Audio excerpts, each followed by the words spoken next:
Assalamualaikum warahmatullahi wabarakatuh. Selamat datang di Centana Centini. Dalam kesempatan kali ini, kita akan menceritakan sebuah kisah misteri yang akan membuat bulu kuduk kita berdiri. Kali ini kami akan menceritakan kisah misteri yang ditulis oleh Netra Kala dengan judul Tumbal Tali Perawan. Hanya darah perawan yang bisa menambah kesaktian episode ke-7. Wanita misterius.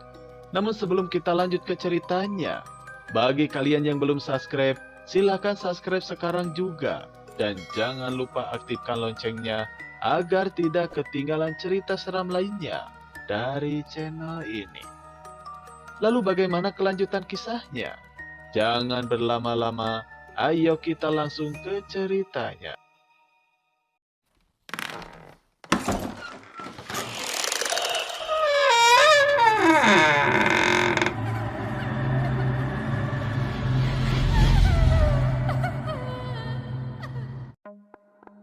Banyak pasang mata yang mengawasi Adit dan Arif.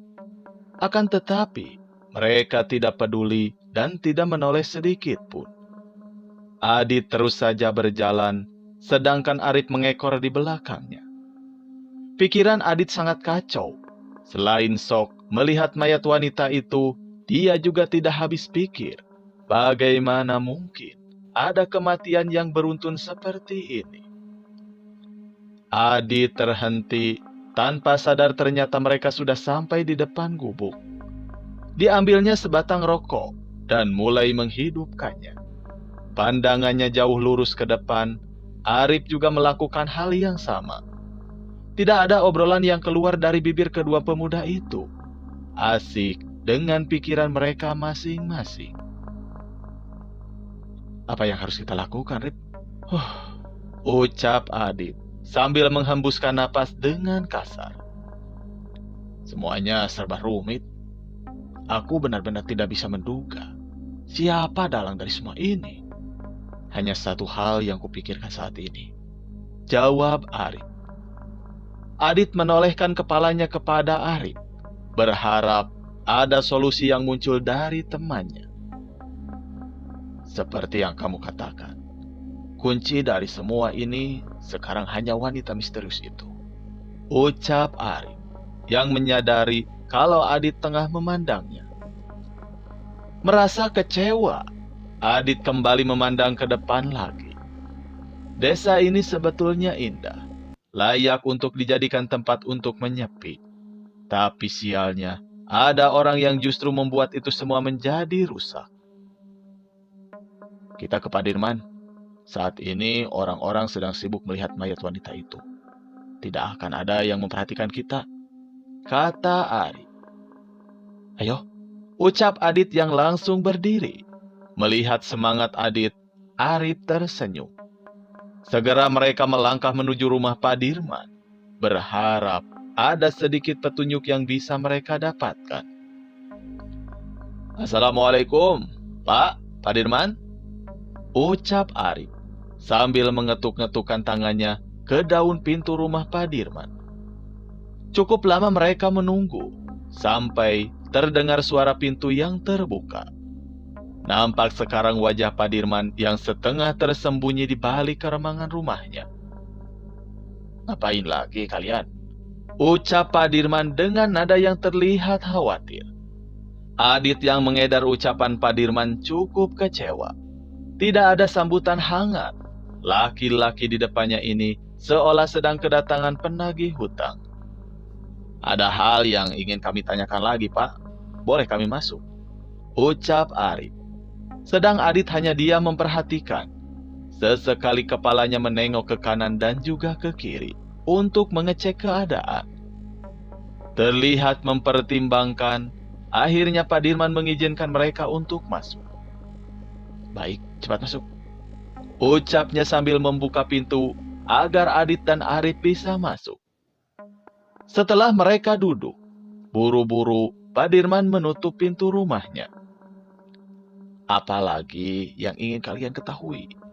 Tanya Padirman. Langsung saja, Pak. Siang ini sudah ditemukan lagi satu mayat wanita di dekat sungai. Apa Padirman tahu? Tanya Arif tanpa basa-basi. Laki-laki tua itu sejenak diam. Dia sudah menduga pasti kedua pemuda ini akan datang lagi kepadanya. Tidak langsung menjawab pertanyaan Arif. Justru Padirman sibuk meracik rokok tembakau miliknya. Aku tahu kalian pasti akan mengunjungiku lagi. Apalagi dengan adanya kematian kedua, ucap Padirman. Jadi, Padirman juga sudah menduga kalau akan ada kematian lagi. Sambar Arif cepat. Tidakkah kau ingat dengan apa yang kuceritakan? Aku pernah merasakan apa yang temanmu rasakan sekarang. Dan jauh lebih baik kau. Padirman tiba-tiba saja menunjuk ke Adit. Pulang sekarang. Tinggalkan desa ini sebelum semua terlambat, ucap Padirman. Tidak bisa semudah itu. Dia sudah ditandai, Pak, ucap Arif dengan nada yang tegas dan jelas. Adit kaget dengan apa yang Arif sampaikan. Apa yang Arif ketahui sedangkan dia tidak. Sampai dengan tegas, dia mengatakan kalau Adit tidak boleh pergi dari desa ini. Padirman dan Arif saling melotot. Tunggu, apa maksudnya aku sudah ditandai? Tukas Adit. Mendengar itu sontak Arif dan Padirman menoleh ke arah Adit. Cukup lama mereka memandangi Adit. Padirman seketika menyeringai, sedang Arif menghela napas dalam-dalam. Tak ingatkah kau, waktu pertama kali kau bertemu denganmu di bus, saat kau memimpikan sesuatu yang buruk? Ucap Arif. Dek, Adit kaget.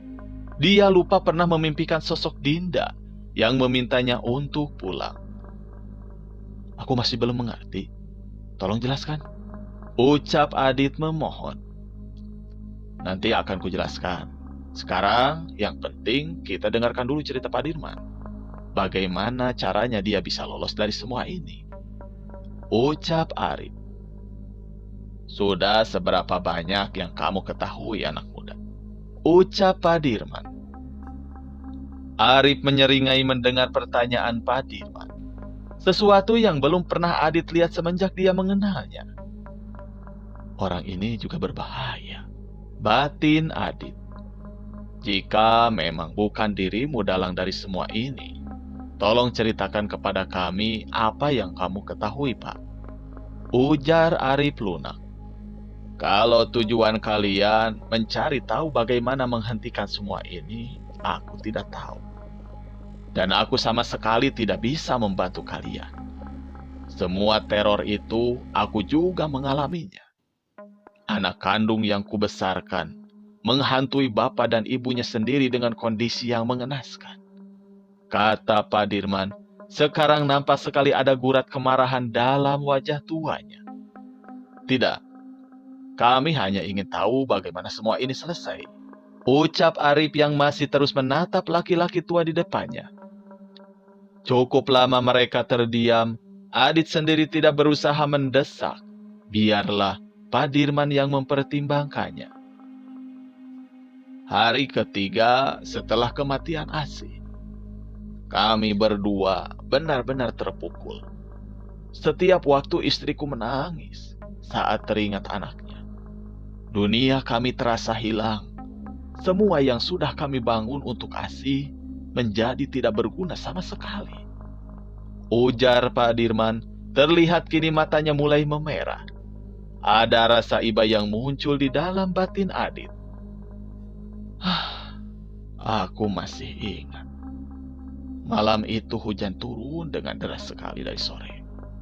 Bahkan pengajian untuk Asih juga hanya dihadiri beberapa orang saja. Aminah istriku sangat terpukul, hingga dia hanya bisa berbaring di atas dipan di kamar kami. Ucap Padirman.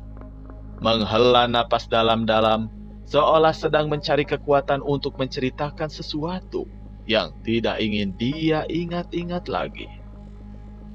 Kami semua larut dalam doa. Namun tiba-tiba saja Aminah meneriakkan nama Asih. Awalnya kami berpikir kalau itu adalah bentuk kesedihan. Tapi semakin lama, terlihat ada yang tidak beres. Saat mengecek ke dalam kamar, Aminah berbaring dengan posisi mengangkang. Mirip sekali seperti Asih saat kami menemukan jasadnya. Dan dia memukul-mukul perutnya sendiri. Ucap Pak Dirman mengingat-ingat kejadian yang memilukan itu. Kami semua tahu ada yang tidak beres. Aku mencoba untuk mendekatinya dan menenangkannya. Tapi tiba-tiba saja Aminah mendorongku dengan keras sampai aku tersungkur jatuh ke lantai. Semua orang yang ada di situ tahu kalau Aminah sedang kesurupan. Segeralah warga memanggil kakekmu, ujar Pak Dirman sambil menunjuk Arif dengan menggerakkan dagunya. Kakek Arif juga berasal dari desa ini, batin Adit. Pantas saja Pak Ade dan Pak Prianto terlihat begitu dekat. Beruntungnya kakekmu bisa mengeluarkan sosok yang merasuki Aminah. Tentu saja orang-orang yang ada di sana berpendapat kalau Asih gentayangan. Kakekmu sudah mencoba untuk memberitahu mereka kalau itu adalah jin yang memanfaatkan kondisi Asih yang meninggal mengenaskan. Tapi tidak ada satupun orang yang percaya. Terlebih lagi, paginya warga dihebohkan dengan kejadian Nani yang mendapat teror dari sosok yang menyerupai Asih. Pak Dirman berhenti cukup lama, menikmati sebatang rokok yang sudah hampir habis. Adit yang terlarut juga tanpa sadar mengambil rokoknya dan mulai membakar. Perasaannya saat ini tidak bisa dijelaskan. Sejenak dia melepaskan kecurigaan kepada laki-laki tua yang ada di depannya. Semakin hari, teror semakin menjadi-jadi. Kakekmu berusaha terus-menerus mencari pelaku dari semua ini. Hingga pada suatu pagi, Parmin mendatangiku dan meminta pertanggungjawaban dari semua teror yang dia terima. Karena saat itu, istrinya Nani sudah mulai stres. Bahkan, beberapa kali dia hampir saja bunuh diri. Bahkan sampai dia dipulangkan ke desanya. Tetapi, tetap saja teror tersebut terus berlangsung. Lebih buruk lagi, warga lain juga mendapat teror yang sama. Tapi tidak se-ekstrim kepada Nani. Aku tetap berpegang teguh dengan keyakinanku bahwa itu bukan anakku. Di situ Parmin menggila. Warga mulai terhasut. Mereka mulai merusak usahaku, rumah, bahkan mereka juga menjauhi keluarga kami. Hingga istriku merasa tertekan. Dan akhirnya dia meninggal. Ucap Pak Dirman Paro. Adit merasa mual sekarang, membayangkan bagaimana jika dia dan keluarga lainnya juga bernasib seperti Pak Dirman. Sedangkan Arif sedari tadi terus saja menatap Pak Dirman, seolah sedang mencari celah kebohongan dan cerita yang disampaikan oleh pria itu. Sampai akhirnya aku mendengar Nanik meninggal karena dia terus-menerus memukuli perutnya sampai terjadi pendarahan hebat. Ucap Pak Dirman. Nanik meninggal? Kata Adit. Pak Dirman mengangguk. Setelah itu Parmin semakin menjadi-jadi. Yang paling parah, dia mengatakan kalau melihat ada seorang wanita di dekat rumahku yang sedang memakan ari-ari bayi. Dan dia memberikan ciri-ciri yang mirip, yang sama persis dengan perawakan adikku. Dan mereka membakarnya. Kini jelas sekali Pak Dirman mengeluarkan air mata. Bahkan Adit tidak tahu sudah berapa lama laki-laki itu memendam cerita ini sendirian. Dan Parmin setelah itu menjadi gila dan gantung diri begitu. Ucap Arif mencemooh. Adit yang mendengarkannya terheran Sesadis itukah Arif sampai dia tidak merasa tersentuh dengan apa yang diceritakan oleh Pak Dirman? Cukup lama Pak Dirman terisak, dia sama sekali tidak terpengaruh dengan perkataan Arif. Air matanya terus menetes. Temui aku nanti jam 12 malam. Jangan sampai ada orang yang tahu, ucap Pak Dirman dan segera meminta mereka untuk pulang. Mereka berjalan menjauhi rumah Pak Dirman. Sesekali mereka menengok ke berbagai arah, memastikan kalau tidak ada warga yang tahu. Kita pulang ke rumah nenekmu. Aku akan bilang kalau kau memintaku untuk menemanimu malam ini. Akan jauh lebih mudah lagi bagi kita untuk keluar menemui Pak Dirman jika bersama-sama, ucap Arif. Kau masih tidak percaya dengan cerita Pak Dirman, Arif? Tanya Adit saat mereka sudah berada di kamarnya. Ada hal-hal yang kamu tidak ketahui, Dit. Seperti yang kukatakan dulu, jangan langsung percaya dengan seseorang. Yang kita hadapi saat ini orang yang memiliki kemampuan gaib dan kelicikan yang luar biasa, jawab Arif. Tidakkah kau paham kalau dalang dibalik semua ini menggunakan cinta kasih dari seseorang dan memanfaatkan itu semua menjadi sebuah kedengkian, ucap Arif. Maksudnya? Adit tidak paham apa yang Arif katakan. Bangkit, Arif berjalan menuju jendela. Orang yang akan selalu mencoba untuk membela orang yang mereka sayangi, orang yang mereka cintai. Bahkan, kadang akal sehat mereka tidak digunakan dengan benar. Kita ambil saja contoh dari apa yang diceritakan Pak Dirman. Dia membela keluarganya mati-matian, tidak mau menganggap kalau itu adalah sebuah aib dan harus segera diselesaikan. Begitu juga dengan Parmin, yang merasa bahwa keadaan istrinya menjadi seperti itu karena setan dari Asi. Sementara dua orang ini berseteru, dalang dari semua ini memanfaatkan itu semua untuk mencari tumbal baru. Mungkin hanya kakekku yang menyadari itu semua. Entahlah, aku juga tidak bisa menerka lebih jauh, jelas Arif. Adit melongo mendengar jawaban yang dilontarkan oleh temannya itu. Begitu banyak yang sudah dia pikirkan. Bagaimana dengan kejadian saat di bus? Tanya Adit saat teringat dengan perkataan Arif tadi. Tidakkah kau mau memberikan tamumu secangkir kopi, Dit? Karena sepertinya kau tidak berniat untuk menyuguhkan itu semua, ucap Arif. Tenggorokannya begitu kering, saat di rumah Pak Dirman pun mereka tidak disuguhi apapun. Adit nyengir. Dia lupa belum membuatkan minuman untuk Arif. Sebentar, ucap Adit yang langsung keluar kamar. Jadi bagaimana dengan kejadian saat di bus? Tanya Adit saat meletakkan setekok kopi dan cangkir di meja kamarnya. Aku melihat ada sesuatu yang mencoba menghalangimu pergi. Tapi saat itu aku mengira bahwa itu adalah sosok pengganggu. Tapi aku sadar dia sedang menolongmu, ucap Arif. Jangan tanya siapa, aku juga tidak tahu, Dit. Prioritasku sekarang adalah keselamatanmu dan menyelesaikan apa yang kakekku belum selesaikan, lanjut Arif. Kini mereka termenung dengan pikirannya masing-masing. Otak Adit begitu buntu hingga sampai sore menjelang. Dia hanya duduk memandang keluar dan menghabiskan berbatang-batang rokok. Sedang Arif sudah tertidur pulas di kasur milik Adit. Malam harinya, mereka berdua tengah bersiap-siap untuk pergi ke rumah Pak Dirman. Saat sore tadi, Adit sudah meminta neneknya agar Arif boleh menginap di rumahnya. Pak De dan nenek tidak masalah. Justru mereka senang kalau ada orang yang menemani Adit. Takut Adit mendapatkan teror lagi. Sudah jam 12. Kita setelah ini pergi ke sana.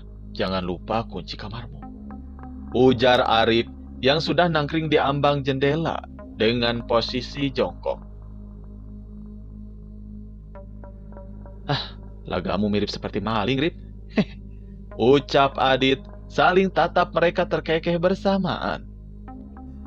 Rip, tanya Adit saat mereka sudah berjalan menyusuri jalanan desa yang sepi dan juga berkabut. Ya, bagaimana kalau ternyata Pak Dirman meminta kita datang ke rumahnya malam-malam dan dia mencoba membunuh kita? Kayak karena sudah menceritakan itu semua. Tanya Adit gelisah. Dia benar-benar penasaran apa tujuan Pak Dirman meminta mereka untuk datang ke rumahnya tengah malam seperti ini. Arif berhenti dan menengok ke belakang menatap Adit. Bibirnya menyeringai sama seperti yang dia lihat siang tadi. Sebelum dia membunuh kita hajar dulu sampai orang itu koma, baru kita bunuh. Ucapnya langsung berbalik dan berjalan kembali. Adit hanya mematung keheranan. Biadab, hatinya sudah mati rasa. Ucap Adit dan segera menyusul Arif. Sesampainya mereka di depan rumah Pak Dirman, ternyata laki-laki itu sudah menunggu dengan membawa sebuah senter dan juga lampu patroma. Ayo cepat, ucapnya dan beranjak. Tanpa diduga, Pak Dirman mengajak mereka ke arah hutan. Namun jalan yang dilalui bukan seperti yang pernah Adit tahu. Jalan itu tepat berada di sisi ladang, tempat di mana Arif pernah muncul dari dalam hutan. Terus mereka berjalan masuk sampai pohon-pohon terlihat rapat. Adit mulai diliputi rasa resah. Suasana di hutan itu begitu sepi dan mencekam. Akhirnya Pak Dirman berhenti. Di depan mereka nampak sebuah bangunan sederhana yang terbuat dari kayu. Indra penciuman Adit sedikit terganggu dengan bau yang menyengat, padahal jarak mereka masih cukup jauh. Tempat milik siapa ini, Pak? Tanya Arif. Pak Dirman yang mendengar itu berpaling. Dia menatap Arif sejenak. Milikku. Ini milikku. Jawab Pak Dirman. Untuk apa Pak Dirman membangun gubuk di tengah hutan seperti ini? Ucap Arif masih terus memandang ke arah gubuk di depannya. Tidak menjawab, justru Pak Dirman malah melangkah mendekat ke gubuk itu dan segera membuka gembok pintu dengan kunci yang ia bawa. Ayo, ajak Pak Dirman saat mendapati Arif dan Adit masih di tempat yang sama. Mereka berdua berjalan. Sesekali Adit melihat ke arah Arif. Tampak sekali wajahnya juga diselimuti kewaspadaan. Benar kata Arif. Kalau Pak Dirman mencoba membunuh kami, lebih baik dihajar sampai koma terlebih dahulu. Batin Adit. Di dalam itu hanya ada satu ruang yang tidak luas. Semua nampak gelap. Ada beberapa barang yang Adit kira adalah almari kecil. Sampai Adit melihat sesuatu yang bergerak di ujung ruangan. Refleks, dia langsung mundur selangkah. Ada seseorang di sana sedang duduk di lantai dengan pasung di kakinya. Siapa itu, Pak? Tanya Arif, mengamati orang tersebut lekat-lekat. Itu adikku Siti. Mendengar jawaban Pak Dirman, keduanya terdiam. Siti? Bukannya Siti sudah meninggal? Batin Adit menolehkan kepalanya ke arah Pak Dirman yang sedang sibuk menyalakan lampu patromak yang dia bawa. Adik, bukannya Pak Dirman bilang kalau Siti sudah meninggal? Tanya Adit. Untungnya aku dan kakekmu, ucap Pak Dirman sambil menoleh ke arah Arif. Dia membantuku menyelamatkan Siti pada waktu yang tepat. Kini ruangan itu sudah nampak jelas, walau masih ada sudut-sudut gelap yang belum terjangkau cahaya. Dia menjadi gila setelah tuduhan yang diberikan Parmin dan perlakuan dari warga desa yang begitu menyakitkan. Terpaksa aku harus memasungnya. Kalau warga desa ada yang tahu dia masih hidup, jelas mereka akan langsung ramai-ramai membakarnya hidup-hidup. Ucap Pak Dirman yang melangkah menuju ke arah Siti, adik perempuannya itu. Adit mengamati sekitarnya lagi. Nampak ruangan itu benar-benar suram dan lembab. Belum lagi bau jamur dan pesing yang menguar menjadi satu. Indera penciumannya tiba-tiba seperti mengenali bau yang sekarang dia cium. Tapi Adit lupa di mana pernah mencium bau busuk itu. Kembali Adit memperhatikan Padirman yang masih jongkok di depan adiknya, sehingga menutupi wajah Siti. Jadi apa tujuan Padirman menunjukkan ini semua kepada kami? Tanya Arif. Masih saja dia memandang lekat-lekat ke arah Padirman. Ini untuk membuktikan kalau aku bukan pelaku dari semua ini. Aku tidak akan pernah membunuh anggota keluargaku, darah dagingku, hanya demi kekayaan. Ucap Padirman sambil berdiri. Saat itulah Adit melihat jelas sosok wanita yang ada di depannya dengan jelas. Adit memekik dengan keras. "Dit, ada apa?" tanya Arif kaget. Wanita itu, Rit. Wanita itu yang sering aku lihat." Ucap Adit gemetar sambil menunjuk ke arah Siti. "Tidak mungkin. Jangan bercanda kamu, Dit." Bentak Padirman yang langsung mengecek pasung yang dipakai di kaki adiknya. "Serius kamu, Dit?" tanya Arif keheranan. "Lihatlah, gembok ini masih tertancap. Dan hanya aku yang membawa kuncinya. Tidak mungkin dia bisa melepaskan gembok ini," ujar Padirman keheranan. Adit yang masih sok hanya dia mematung. Seharian ini, dia sudah dikagetkan dengan banyak kejadian yang menurutnya benar-benar di luar akal manusia. Arif seketika memandang Padirman dengan rasa curiga.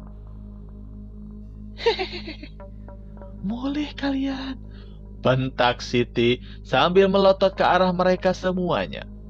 Suasana menjadi hening. Bulu kuduk Adit meremang dengan hebat. Brak!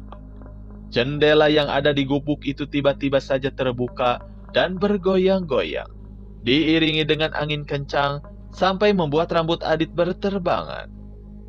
Kini, Siti mulai bersenandung lirih. Tembang-tembang Jawa terucap dari bibirnya. Sesekali mengatakan, "Perempuannya sudah siap. Perjakannya juga sudah siap."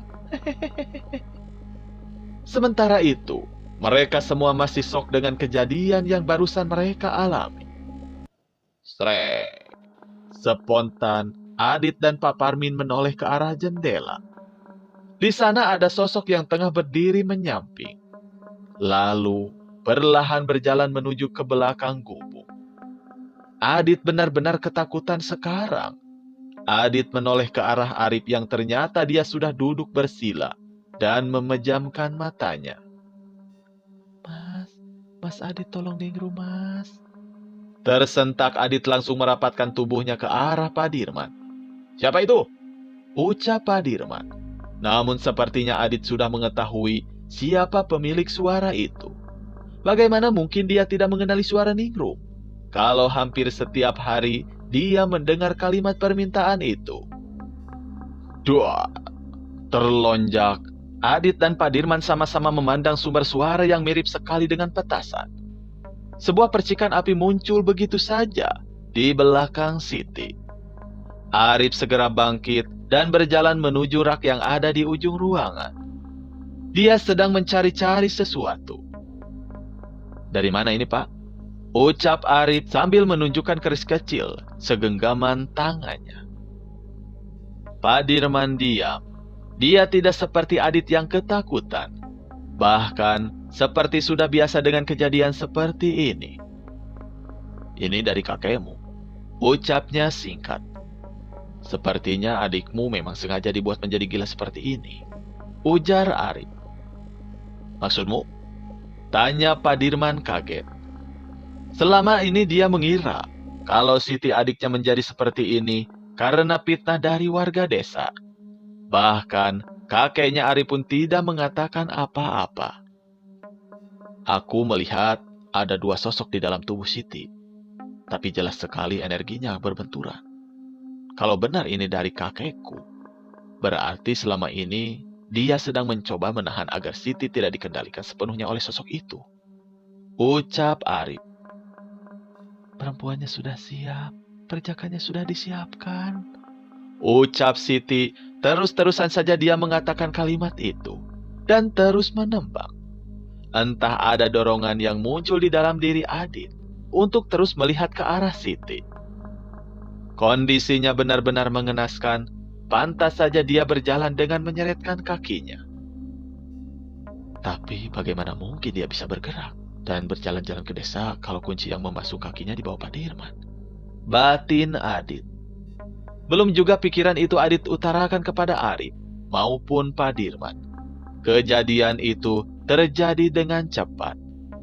Pasung kayu yang mengikat kaki Siti tiba-tiba saja terbuka dengan bunyi yang keras. Semua yang ada di ruangan itu terlonjak. Bukan hanya itu saja, Adit juga melihat ada sosok hitam besar dengan mata merah serta taring yang mencuat tidak beraturan di tempat yang Adit pikir adalah bibirnya. Astagfirullah, teriak Adit yang langsung memeluk tangan Pak Dirman. Tidak menolak pelukan Adit, laki-laki tua itu juga justru memegangi Adit dengan erat. Sepertinya Pak Dirman juga melihat apa yang Adit lihat. Arif tentu dia masih berdiri di tempatnya, dengan pandangan lurus menatap Siti. Perempuannya sudah siap, perjakanya juga sudah disiapkan, ucap Siti yang sedang berusaha untuk berdiri. Matanya nampak terlihat kosong, namun kini Adit melihat dengan jelas. Wajah dari wanita itu terlihat memiliki bekas luka bakar yang mengerikan. Siti melangkah pelan, baunya benar-benar membuat hidung Adit terasa mati rasa. Pulih, pulih, pulih, bentaknya saat melihat Adit. Siti, ada apa? Ucap Pak Dirman mencoba untuk menanyai saudara perempuannya itu. Bukan malah menjawab pertanyaan Pak Dirman, Siti malah berjalan pelan menuju ke arah pintu. Perempuannya sudah disiapkan, perjakannya sudah disiapkan. Terus saja ucapan itu keluar dari mulut Siti. Adit berdiri gemetaran. Dia takut kalau Siti tiba-tiba langsung menerjangnya. Tidak ada seorang pun yang mencoba menghalau Siti. Bahkan gilanya Arif malah meminta mereka untuk mengikuti Siti. Ayo, ucapnya yang sudah berada di ambang pintu. Tersadar dari keterkejutannya, Adit dan Pak Dirman buru-buru mengikuti Arif yang sudah keluar dari gubuk. Mereka terus melangkah menuju ke arah desa, tidak tahu apa yang akan dilakukan oleh wanita itu. Rip, benar kita akan mengikuti wanita itu. Bagaimana kalau dia berbahaya? Bisik Adit lirih agar tidak didengar oleh Pak Dirman. Bukannya kamu bilang kalau wanita itu akan menandai rumah yang akan menjadi calon tumbal? Ucap Arif tak kalah lirihnya. Adit terkesiap, benar juga siapa tahu sosok Siti memang menunjukkan calon tumbal selanjutnya. Lama mereka berjalan, entah kenapa kabut menjadi semakin pekat. Jarak pandang mereka saat ini hanya beberapa meter ke depan. Kini mereka sudah berdiri di salah satu rumah. Siti masih saja terus merakau. Dia mematung memandang rumah itu. Apa yang akan kita lakukan, Rip? Kalau ada warga yang melihat, habislah kita. Ucap Adit panik, sekaligus khawatir kalau ada warga yang melongok dari jendela rumah mereka. Arif diam tidak menanggapi. Dia terbuai dengan rasa penasarannya. Sedang Pak Dirman juga sama dengan Adit. Sesekali dia menengok ke arah kanan dan kirinya. Tiba-tiba saja Arif menarik Adit dan Pak Dirman dan meminta mereka untuk jongkok di dalam keremangan. Bahkan saking kuatnya tarikan Adit sampai terjengkang ke belakang. Diam, ucap Arif sambil menunjuk ke arah jalan. Jauh dari tempat mereka berdiri, Adit melihat dengan jelas. Ada seorang yang berdiri di tengah kabut yang pekat, membuat pandangan mereka terbatas, sehingga tidak tahu siapa gerangan yang tengah mengamati mereka. Beberapa waktu mereka terdiam, lolongan anjing juga terdengar entah dari mana. Angin gunung turut serta menemani mereka malam itu. Siti, dia masih tetap memandangi rumah yang entah milik siapa. Adit pun tidak tahu. Kalau memang benar, berarti tumbal selanjutnya ada di dalam rumah itu. Batin Adit. Siti bergerak. Sejenak menoleh ke arah mereka dengan seringai yang mengerikan. Muli, Muli, bentaknya dan langsung berjalan kembali ke arah hutan. Pak Dirman yang melihat itu ingin menyusul adiknya. Namun Arif menahan dan meminta untuk segera pulang. Biarkan, jangan diikuti. Ada orang lain di sana, ucap Arif. Tapi kata Pak Dirman sangsi, dia khawatir dengan keadaan adiknya. Kalau benar dia sudah sering seperti ini, dia akan langsung kembali ke gubuk. Hanya makhluk dengan kekuatan besar yang bisa membuka pasung seperti itu. Jangan sia-siakan nyawa Pak Dirman, ucap Arif. Adit hanya mengangguk-angguk setuju atas ucapan temannya tersebut. Dengan terpaksa, mereka menyingkir dan kembali ke rumah masing-masing. Tidak ada pembicaraan yang terjadi. Adit dan Arif berpisah dengan Pak Dirman di persimpangan jalan. Setelah sosok Pak Dirman tidak kelihatan, segera Arif buru-buru berjalan menuju rumah Neharjo. Kini mereka berdua sudah berada di kamar Adit. Pakaian kotor mereka sudah ditaruh di kamar mandi. Bau yang berasal dari badan Siti menempel kuat di pakaian yang tadi mereka pakai. Untungnya, Adit membawa banyak pakaian, jadi dia bisa meminjamkannya kepada Arif. Dari mana kau mempelajari semua itu, Rip? Tanya Adit sambil menyerahkan secangkir teh hangat untuk Arif. Mempelajari apa? Tanya Arif kembali. Sebetulnya Arif sudah tahu kalau Adit menanyakan soal kemampuan yang dimilikinya itu. Itu tadi yang kamu lakukan pas di gubuk, jawab Adit yang langsung bergidik mengingat sosok yang ada di belakang Siti. Oh itu, tiba-tiba saja bisa. Aku juga tidak tahu, keturunan mungkin, ucap Arif dengan mengangkat bahunya. Tapi Adit yakin kalau temannya tidak sepenuhnya jujur. Kenapa memangnya? Tanya Arif yang mulai menghidupkan rokok. Ya tidak ada masalah sih, hanya ingin tahu saja. Kadang aku merasa kau bisa membaca pikiranku. Itu saja, jawab Adit yang juga mengikuti teladan temannya, membakar sebatang rokok. Pikiran bukan buku yang bisa dibaca setiap saat, Dit. Mereka yang bisa menerjemahkan frekuensi getaran yang ditimbulkan oleh otak si lawan bicara bisa dengan mudah menerka apa yang sedang lawan bicaranya pikirkan. Jelas Arif. Adit melongo mendengarkan ucapan temannya. Apa itu? Apa nama semacam penyakit, Rip? Ucap Adit kebingungan.